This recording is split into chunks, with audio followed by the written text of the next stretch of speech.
Ntiere kaunti ma Kisumu. Nyakwara mgajiwa ngwadhi ni kaunti ma Kisumu kwa mantiere gija fambo marwa Millicent Adhiambo. Millicent kinyalo mona winja hamusi ni misawa kaunti ma Kisumu okinyi makawuono chio nade.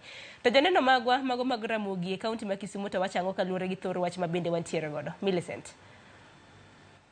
Erokamano nya Sharon, achiel kachiel kawuok e kaunti ma Kisumu kaendi, ka odiochieng' ma kawuono an kod jolony mawuok e migawo ma ok mar piny owacho ma iluongo ni KMET ma bende wadwa ni omiwa pachgi mopogore opogore kotenore kod gima nyalo miyo tuo mar ayaki landre ahinya e kind rowere. Ang'o matimore? Debed ni koso puonj makare kotenore kod tuo ni endi ma miyo tuo ni landore akwede, koso nitiere kido kod tim ma anyuola kata kanisa kelo dier rowere mamiyo landruok mar kute ayaki. En gino matimore to pondo mana e dier ji ma sama otim nonro kiyudo ni rowere ema kute mag ayaki landore dier gi ahinya. Wadwa go mbaka kodgi kaka jokanyo ma bende chiwo thieth kendo miyo puonj ne rowere mopogore opogore ma bende gikonyo e alwora kaendi mondo ginyiswa ni to gin to pachgi chalo nade, ang'o ma ginyalo jiwo, ang'o ma ginyalo wacho kotenore kod thoro wach kata twak ma wan godo e gimomiyo kute mag ayaki landore e dier rowere. Machiegni abo chako kodi mondo inyisa ni to wayudo ni odiochieng' manyoro nonro nogolo ni nitie kaka kute mag ayaki landore ahinya e dier rowere ka ipimo kod joma dongo. Ang'o manyalo bedo ni timore e pacho kaendi mamiyo gima chalo kamaendi dhi nyime kendo medo thiro ngima rowere e yo ma ok owinjore? Chagi nyingi. Erokamano, iluonga ni Beatrice Akinyi, an jalony mar weche mag gweng' kata community.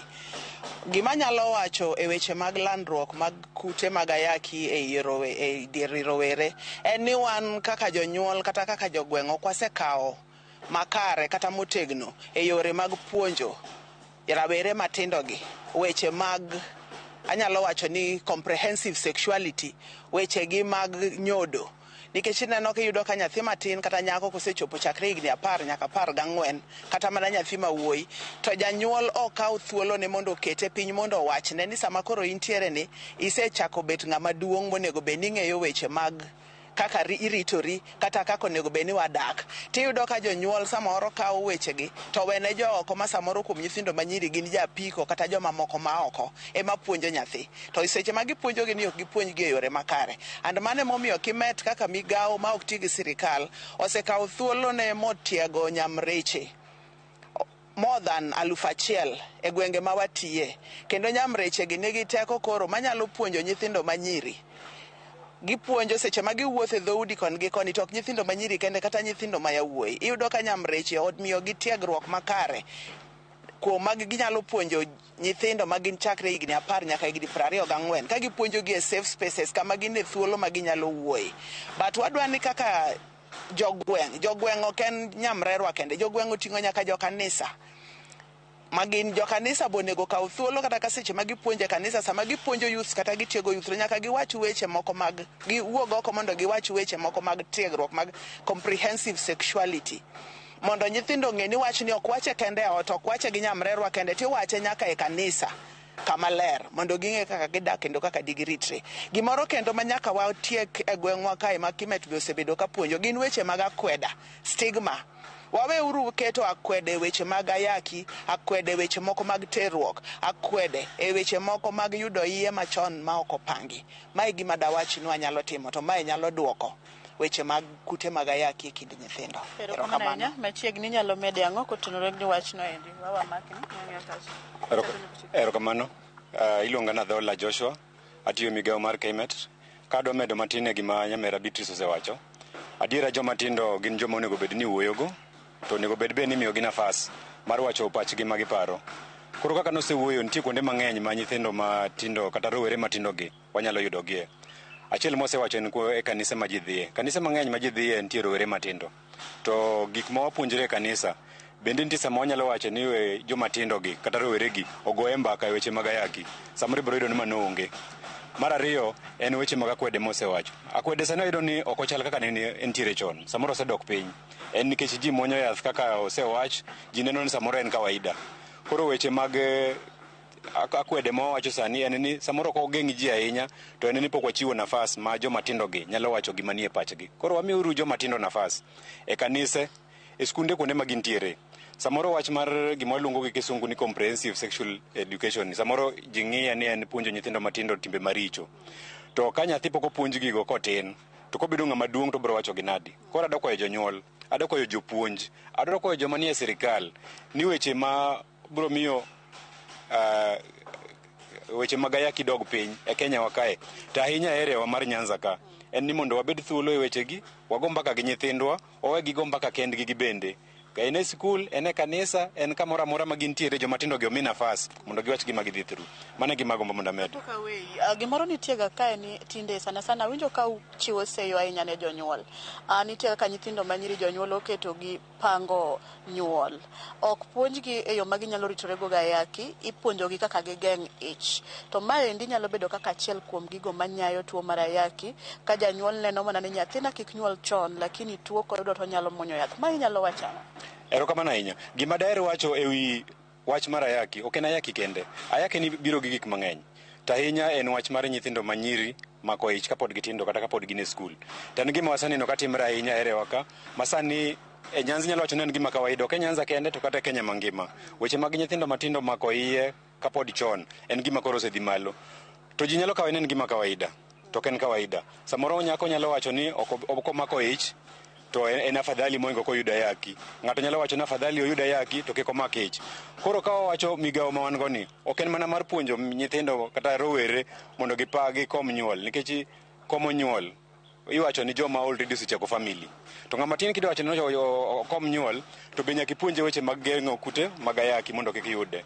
Nikech koro gigi dhi kamoro achiel. Ok onyal ng'iyo wach mar kute mag ayaki kende, to we mag ng'iyo rowere mamako ich chon. Daher mondo ajiw jonyuol ni wacha ni wach mar ni nyathina oseyudo kaka onyalo geng'o nyuol mondo kik samoro wiya kuodi. Samoro an jakanisa, atiyo e kanisa, kata samoro an e skul, an e jatend skul. Ok adwa ni nyathina omak ich chon ni biro bedo wich kuot. To samoro koyudo ayaki to wacho ni ng'ato ok bi ng'eyo. Koro adwa mondo ajiw jonyuol ni e mbaka mar weche mag ayaki kod mbaka mag nyithindo manyiri mako ich chon gin mbaka madhi kamoro achiel te. To sani wakete nyaka gi weche mag GBV, gidhi kamoro achiel gite. En gima nyaka wene nyithindo manyiri go mbaka, nyithindo mayuwi go mbaka, parents gi kanise kaka nawacho, gi nyaka sirikal. Erokamano ahinya. Mana mapiyo piyo, wayudo ni nitiere chike ma owinjo bed ni ka sirikal oketo to nyalo konyo e duoko piny nyarruok mar tuke mana kute mag ayaki. Nyalo wacho ang'o kotenore gi mano? Kapok awuoyo weche chike, nikech sirikal ma Kenya osebedo ka temo keto chike matindo tindo mar mondo mi nyinga en Abela owuora tiyo gi KMET. Natiyo migawo mar tiyo gi nyithindo matindo chakre higa konyuole nyaka higni 3. Koro kara e wach misewacho korka ayaki kuom rowere, chike oseket mang'eny ma bende osiepna moro biro wuoyo wach chike go endo. To bende pod nitiere lwenje ma pod dhi mbele korka chike go ma sirikal pod neno ko onego puonj nyithindo ma rowere e weche mag sexuality e skul ket gibo ng'e mang'eny, lakini mago nyalo wuoye gi sirikal through advocacy mondo gine kaka degitim ang'owa, degiket chike go mondo chop kare. But kadonje wach machielo, wasewacho ni jonyuol nyaka wuo gi nyithindo, nyaka gilos kodgi, but iye bende pod wuoka e wach mag ayaki. To sama pod iye wuok e wach mag ayaki, to nyithindo minyuolo gi gin itimo gi nade? Nikech yudo ka cycle no biro luorore, nyathini ibiro mikete yath, ibiro tere thieth, lakini nyathi monyuolo cha timo nade? Koro wan kaka migawo mar KMET watemo kelo family te kamoro achiel. Family moting'o joma nyathi ma nyako ne odago, joma yawuoyi go dag godo, gi nyaka gi nyithindgi te mondo ging'e ni nitie gigo minyalo tim ne rowere nyaka ne nyithindgi mondo kik landruok mar ayaki bedi. Omiyo kata e piny kaunti ma Homa Bay nyaka Siaya wasebedo gi projects mopogore opogore maketo nyithindo mondo mi focus kuom nyithindo mondo nyithindo oyud bende puonj kokalo kuom jonyuol. Osiptende waseketo kuonde moko ma child friendly ma nyithindo nyalo dhi to tugo to giyudo puonjruok mopogore opogore kokalo kuom migawo mar osiptal kata mar thieth. Koro mago gik manyalo timo mondo mi waket riwruok kamoro achiel kokalo kuom family mochopo nyaka jonyuol nyaka kuom nyithindo mondo kik wawe ng'ata oko e fight mar ayaki. Mana nyamba chiegni owach ni ne mibiro lero chike kata policies mowinjo be ni keto e neno ni oked kod landruok mar nyarruok kute mar ayaki e kind rowere. Machiegni chagi nyingi. Okay. Kwa majina naitwa Sharon Amendi, nafanya kazi KMET. As far as policy goes, one of the biggest things that you need in a country or to deal with HIV and AIDS is information. And so currently what we have in the country is that there's lack of information to especially the adolescents, who make up a huge number of people infected with HIV. And the problem with that is that we do not have, we have policies that speak differently. We have the reproductive health policy, and in that policy, it infantilizes adolescents to the extent that it seems to insinuate that anyone towards the until the age of 21 is not capable of understanding sexual and reproductive health. And the problem with this is that now you lock out the access to information to adolescents who are still engaging in sexual activities, who are still open to sexual and gender-based violence. And so with that gap, we need stronger policies in this country. We need harmonization of all the policies that actually speak according to the evidence on the ground. Not policies, we have seen attempts that policies are centered around values and religious, and whereas there's no problem with that, the data does not support that. The data actually says that adolescents are engaging in sexual activities, adolescents are being defiled, and so they need to have access to information. And even the services. When we look at healthcare providers, when we look at teachers, and we look at anyone else who engages with adolescents, they don't know to what extent they can engage with them, because the law is there saying that you'd need consent. And sometimes the consent that they need is from the people violating them. So we need policies that actually acknowledge that there's a rise in HIV and AIDS infections among adolescents, and that sees adolescents as people who can understand. It has to be, it's definitely will be age-appropriate education and comprehensive sexuality education. But as we are right now, we do not have a comprehensive sexuality education that has been developed by the government that can be given to the adolescents. And as it is right now, we currently have the Ministry of Education needing healthcare providers or anyone else seeking to engage adolescents to first seek their consent to go and engage in schools. Again, there's no problem with that, but that creates a barrier to what anyone else who is seeking to offer this information and services to adolescents can do. Thank you. Kawatieko daktari nyalo medo ang'o mana mapiyo piyo. In penjo mada penji osewachi gik mabeyo ndi kaka daktari king'iyo rise in this increase mar HIV AIDS among youths. Ipayo ni seyo winjo ter kanye, blame winjo minga, problem ni kanye, gap ni kanye, tang'o miyo gini medore kind rowere. Chagi nyingi. Yenga cameraman. Thank you. My name is Oscar Koth. I work at Kemet as one of the clinical people. So when we look at the HIV, we need to look at it as the whole continuum, and we also bring in the healthcare providers at the center, because as much as we do community activities, we do education, the healthcare providers still become key in terms of even giving care and treatment to this young girl. So I believe healthcare providers need to be capacity built, updated on the current guidelines on offering of HIV services. The healthcare providers also need to be trained on how to manage different conditions on HIV treatment and ailments. Two, when we talk about the teenage pregnancy, we also need to bring in the family planning into HIV programming, so that those who are already positive are given a family planning method to keep on protecting spread of the infection. Then those who are not HIV positive, we still offer them family planning method, because we also have discordant couples where one of the partner is HIV positive, the other one is not, it's negative. So we still need to bring them and give family planning services.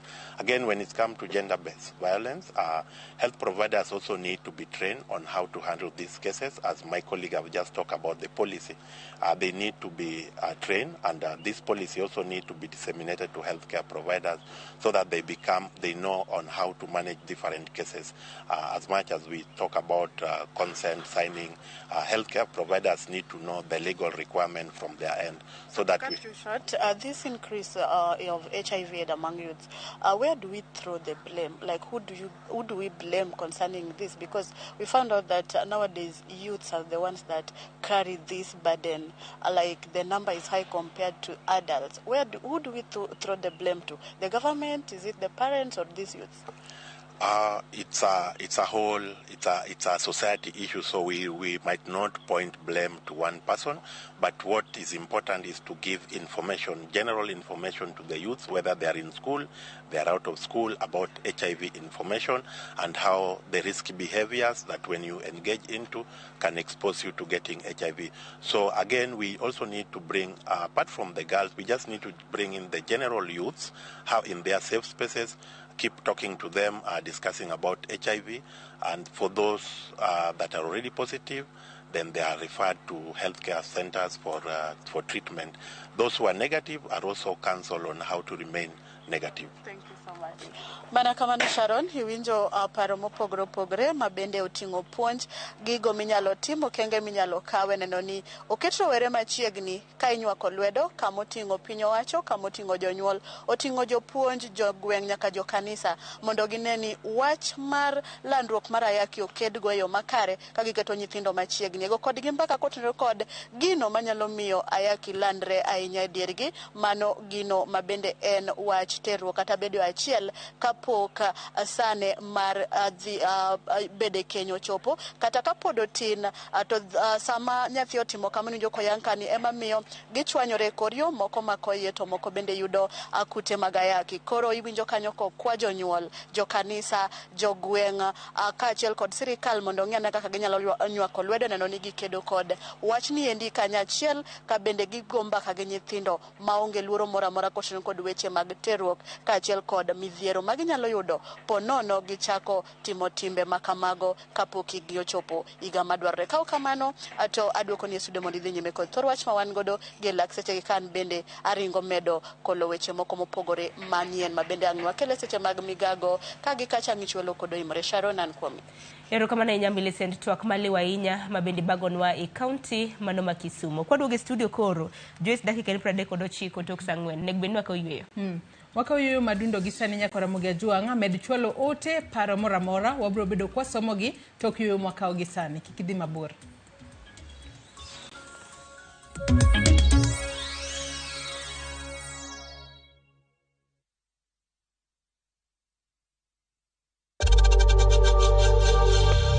We know times are tough, so save money.